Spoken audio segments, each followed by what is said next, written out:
Hello everyone, welcome back to another video on my channel. Today I've got another video, another update video providing you with all the latest information from the last couple of days and all the reports, the most relevant ones. So I'm going to discuss them again. So let's get straight into the video. So the first story, of course, comes from the Evening Standard, and it's regarding Alderweireld and his admission from the squad against Newcastle United in the 2-2 draw. Of course, Jose Mourinho came out after the game and said he was missing, having returned late from international duty and having missed COVID testing. However, the Evening Standard reporting that Alderweireld was back in training on the Wednesday and was COVID tested, so should have been available for the game. So clearly there is a slight issue here regarding Alderweireld and Jose Mourinho, maybe perhaps some sort of falling out. For me, it'd be very frustrating if that is the case, because for me, Alderweireld is still Tottenham's best central defender. He should be playing every game, and it'd be very disappointing if he is missing purely because of a dispute with Jose Mourinho. So they're coming out and saying that he was available for the game. He should have been available for the game. He was back in training, as it says, on Wednesday, was COVID tested. So perhaps a potential falling out there. I think we've seen in the past that Alderweireld's entourage and kind of the guys behind him are all very vocal when something is not going right. I think we saw that a couple of times under Mauricio Pochettino. So perhaps an issue that's gone on there, and it'd be very disappointing to see if there has been a falling out. But for, that's the first report coming from Alderweireld and his admission from the Newcastle game. Now, the next story comes from the Telegraph, and it's regarding the future of Jose Mourinho. And as you can see here, the players are becoming fed up with Jose Mourinho's comments after the game. I know, obviously, after the Newcastle draw, he was very critical of the players. Now, for me, that's absolutely fair. I think they were not good enough. But as a team, I don't think we were good enough either. And that, for me, I think it definitely, the blame has to, for the performance against Newcastle, certainly lays with the manager. You look at kind of our attacking structure, there just didn't seem to be any cohesion in that team. And that comes from the manager ultimately. But I think that it does also come from the players as well. I think that there's not players there that buy into his philosophy. I don't think the squad fits with his philosophy either. I don't think you've got a group of players there that are willing to kind of, play the Jose Mourinho way, give everything for the badge. So there's definitely kind of, for me, this squad and this group, and the manager just aren't, there's no cohesion between them at the moment. So potentially there is need for a change, and we'll have to see what happens at the end of the season. For me, I think we should wait until the end of the season to make a decision. But I do see that it's very hard for Jose Mourinho to continue as Tottenham manager. So we'll have to wait and see at the end of the season. My prediction is that Jose Mourinho won't be here next season, which is very unfortunate, but things just aren't working out for him at Tottenham at the moment. He's not gelling with this squad, and ultimately can't change the whole group of players. You have to change the manager. So whether he'll be given that time, we'll have to wait and see. So we'll have to wait until the end of the season whether Jose Mourinho is still here or not. Now, in the same report from the Telegraph, they're reporting that Julian Nagelsmann remains Tottenham's first choice to replace Jose Mourinho should they decide to sack him. Julian Nagelsmann, if Jose Mourinho was to go, he is my first choice as well. I think that he's a really, really top young manager. I think he's very, very young. He's 33, 34. I think he's done a very good job at RB Leipzig. I think he'd much better suit this Tottenham squad with his kind of more attacking philosophy. Obviously done a very good job at RB Leipzig in developing players, and that's what Tottenham are about. We're about developing players and kind of building players up. Maybe people won't like to hear that, but that's just the way that Spurs are run. I think that Nagelsmann would be a better fit than Jose Mourinho. I'm not saying that Jose Mourinho is totally the wrong man for the job, but I think Nagelsmann would be a better fit, and I think that he'd be a very, very good appointment if we were to sack Jose Mourinho. So Julian Nagelsmann is Tottenham's first choice to replace Jose Mourinho if he does go. So that's an interesting story, and we'll have to see what happens in the summer, as I said. Now, the next story is, I think it's a very, very important one. It's regarding Heung-min's new contract. It's from Alistair Gold, of course, the very, very reliable Alistair Gold. So for me, this is a report that I certainly believe. Heung-min's new contract is expected to be sealed before the start of next season. And at the moment, what's being held up, of course, has been lots of talk over the last couple of months. When will Son sign that new contract? But this, as it says here, that's kind of been held up because of the club waiting for that return of income streams. Of course, no support in the stadiums at the moment, and that's really created a lot of uncertainty at the moment. Heung-min Son, you'd expect at 27, 28, is going to be given a really big contract, this new contract, especially to keep him at the club. So I think the club are going to want that financial certainty before they offer him such a big contract. So that both the player and the club both want the deal to be done. So there's definitely a willingness from both sides, as it says in the report from Alistair Gold.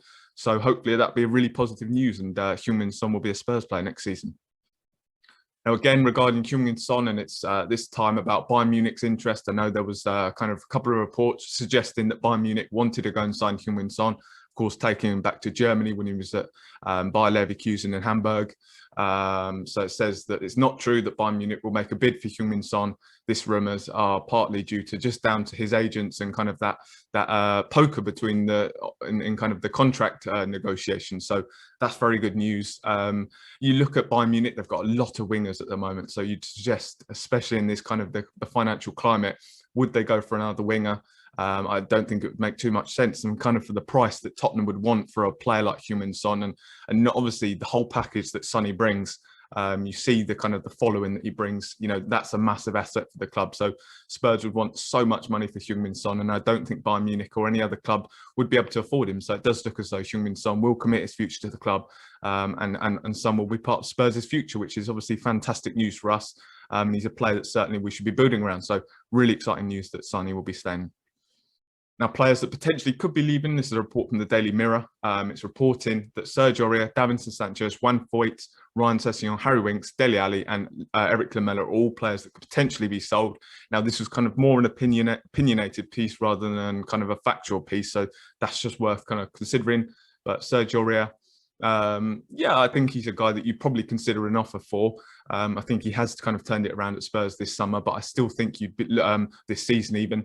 But I still think you'd look for an upgrade on Sergio Aurier. Davinson Sanchez, a guy who's really struggled this year. I think for him, perhaps it would be best if he got that move away. I think for Spurs, we do need to look in to bring in at least 2 more central defenders, and we need to be offloading one. To do that. So Davinson Sanchez, I think he's definitely a kind of an asset that you could potentially sell. And I think there will still be interested in him, given that he's so young. Juan Foyt, I expect him to kind of stay at Villarreal. I think they've got the option of around £10 million to sign him permanently. Ryan Sessegnon, I don't see that one happening. I think that Ryan Sessegnon will be here at Spurs next year. That, of course, maybe might depend on Jose Mourinho's future, but I can't see Spurs wanting to actually sell Ryan Sessegnon. I don't see that one happening. Harry Winks, there's a story coming out I'm sure we'll get onto in a bit, but I think there'll definitely be interest in him. Still relatively young, and I still think there's a talented player in there. I just think he needs to kind of have that regular game time and be put into a proper position. I think at Spurs, you don't really know where Harry Winks' best position is, and I think that he needs to kind of go away and kind of try and kickstart his career, really. Dele Alli, yeah, of course. I mean, he's obviously his future at Spurs is definitely very uncertain. For me, he's definitely a guy that I'd look to move on. He's obviously a big asset for Spurs that we could potentially sell. And again, I think that does depend on Jose Mourinho's future. If Jose Mourinho is still at the club, Dele Alli has to go. Obviously, there's not going to work between those two. But if a new manager comes in, potentially Julian Nagelsmann, and he sees Dele Alli and wants to keep him, then brilliant. But for me, Dele Alli is probably a guy that will move on in the summer. Eric Lamela, another one, far too inconsistent. He's been here for 8 years. The numbers that he's produced just aren't good enough. So he's definitely an asset that I want to see Spurs sell. So those are kind of the players that Spurs might move on in the summer. So we'll have to wait and see how that pans out.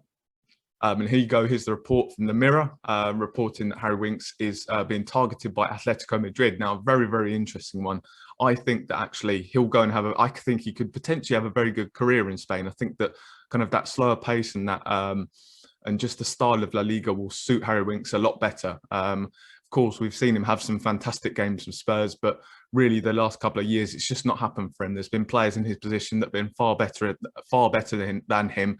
And I think he needs to go away and find that new project for him. I think he needs a definitive role in the team. And if he gets that consistent role in the team, then I think he can go and forge himself a very good career. But at Spurs, I don't think it's going to work. And I think Harry Winks will be leaving Spurs, and that will obviously be fantastic news for us.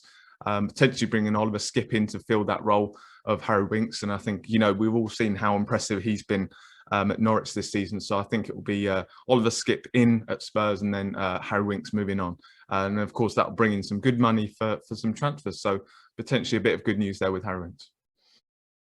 Now, there's a report from the Daily Express, and they're reporting that Milan Skriniar, Spurs attempted to sign him once again in January. However, talks broke down, and Spurs will return for him in the summer. A very interesting one. Of course, last summer there was a huge kind of talk about whether he'd arrive at Spurs. The valuation between the two clubs fell well short.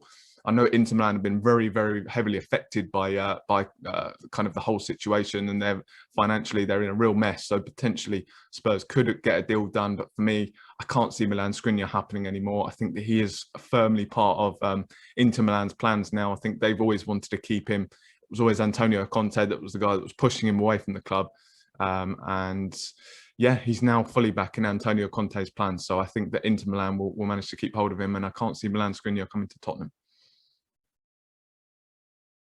Now, they're also reporting that RB Leipzig midfielder Marcel Sabitzer remains a top target for Spurs in the summer. Now, there was a lot of talk that Jose Mourinho is the guy that's been pushing this interest. But, regardless of the manager, I'd love to see him coming in. Of course, if Nagelsmann was to replace Jose Mourinho, I'm sure that would still be on the table, given that the two work together currently at RB Leipzig. So, again, I've made it very clear I'd love to see Marcel Sabitzer at Spurs. And according to the Express, he's one of our top summer targets. Just another short bit on Marcel Sabitzer. It's coming from the German paper Bild. They're reporting, again, Tottenham target Marcel Sabitzer has told RB Leipzig that he wants to explore a potential move to England. So some very good news there in terms of whether Marcel Sabitzer might arrive at Tottenham. For me, I'd absolutely love to see him at the club next season. I think he'd be a fantastic asset to the club. So yeah, I'd love to see Marcel Sabitzer come true, but we'll have to wait and see what happens to that one. Now, the final story comes from the Telegraph, and they're reporting that Tottenham are monitoring Fulham centre-back Joachim Andersen. Of course, Andersen's had a fantastic year at Fulham this year. He's currently on loan from Lyon. They're reporting that Lyon want £25 million for the Danish defender. And I think that'll be a fantastic signing if Tottenham can get that one done. I think we need two central defenders.